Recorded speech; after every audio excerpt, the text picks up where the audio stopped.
Welcome to Fatter Wallet's Book Summaries. Today we're diving into a really powerful book, Economic Facts and Fallacies, by the one and only Thomas Sowell. So, have you ever had this feeling? You hear about a new policy, something to help people or fix a problem, and you think, wow, that sounds like a fantastic idea. But then, a few years later, it turns out to be a complete disaster. It's so frustrating, right? It makes you wonder, why do so many well-meaning plans just backfire? Well, that's the exact puzzle Thomas Sowell sets out to solve. And his answer, when you boil it all down, is surprisingly simple. It's all about the incredible power of bad ideas. We're talking about economic fallacies, these beliefs that sound good and feel right, but just don't hold up in the real world. So what exactly is an economic fallacy? Well, think of it as an idea that's really persuasive. It's simple, it's intuitive, and it often appeals to our sense of what's fair. But here's the catch. When you actually test it, when you check the facts and the cold, hard data, the whole thing just completely falls apart. And the scariest part is that huge, important policies often get built on top of these incredibly shaky ideas. Okay, so if they're wrong, why do these fallacies stick around for so long? This quote from Sowell really gets to the heart of it. Basically, he's saying that for a lot of people, admitting a cherished belief is wrong is just too painful. For a politician, it can mean getting voted out. For an expert, it could mean losing all their credibility, and honestly, for any of us, it's tough to admit we've been wrong.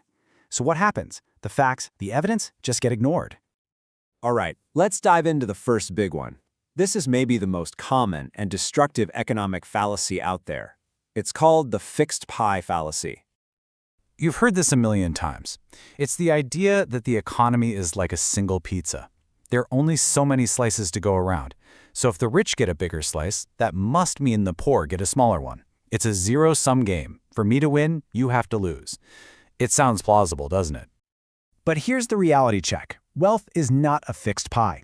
It's actually a pie that can get bigger and bigger. Wealth is created. Think about the last time you bought a coffee. You wanted that coffee more than the money in your wallet, and the shop owner wanted your money more than the coffee. You both walked away happier. You both benefited.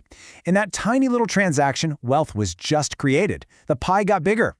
And this isn't just some abstract theory. The real-world impact is absolutely staggering. For decades, countries like China and India were trapped by this fixed pie thinking. But when they finally abandoned it and opened up to trade and innovation, what happened? The single largest and fastest escape from poverty in all of human history. We're talking about hundreds of millions of people. The pie didn't just get resliced, it grew to a size nobody thought was possible. Now, that misunderstanding about wealth leads us right into our next big fallacy. It's this idea that because the pie is fixed, we need a brilliant mastermind at the top to slice it up perfectly for everyone. This is called the chess pieces fallacy. This is the idea that a few smart experts can sit in a room and design the perfect society from the top down. They see all of us, not as individuals with our own dreams and plans, but as pawns on a chessboard.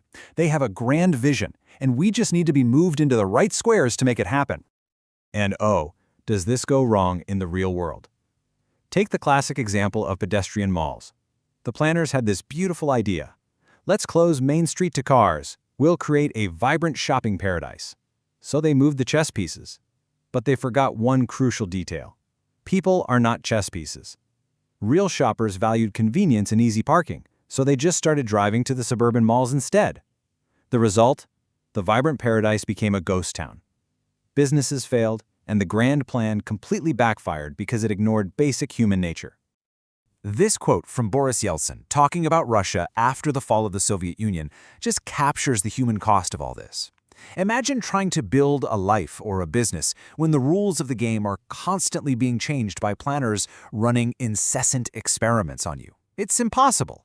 It creates so much uncertainty that it just paralyzes progress. Okay, let's move on to our third fallacy. And this one, well, you see this one absolutely everywhere, from the nightly news to arguments on social media. It's a fundamental error in logic called the post hoc fallacy. Now, don't let the fancy Latin fool you. All it means is, after this, therefore, because of this. It's the simple but very dangerous assumption that if event B happened after event A, then event A must have caused event B. It's confusing correlation with causation, and it can lead to some truly catastrophic decisions.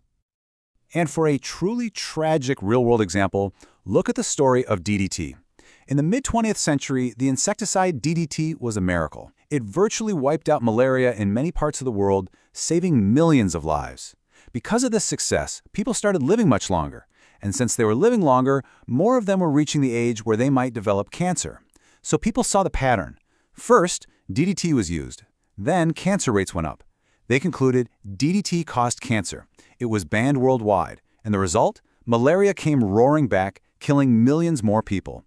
It's a heartbreaking story of what happens when you mistake after this for because of this. So, after seeing the damage these fallacies can cause, we get to the most important part. How do we stop falling for them? How do we learn to think better? Well, it all comes down to learning to think beyond stage 1. How can we, in our own lives, immunize ourselves against these powerful but flawed ideas? How do we develop a sort of mental toolkit to see the world more clearly and make smarter decisions? Here's a simple but incredibly powerful checklist. First, whenever you hear a proposal, ask the 3 most important words in economics. And then what? Always look for the long-term ripple effects. Second, remember there are no perfect solutions, only trade-offs. Every choice has a cost, even if it's hidden. Third, and this is a big one, judge a policy by its results, not its intentions. Good intentions don't count if the outcome is a disaster. And finally, have the courage to test your own beliefs. Actively look for evidence that proves you wrong, not just the stuff that makes you feel right. Ultimately, what this book teaches us is that clear thinking is a skill. It's like a muscle that you have to exercise. It requires us to challenge our own assumptions and look past the fallacies that feel so comforting. So I'll leave you with a question to think about. What widely held belief, maybe one you even hold yourself, do you need to re-examine with the facts? Thanks for tuning in to Fatter Wallets.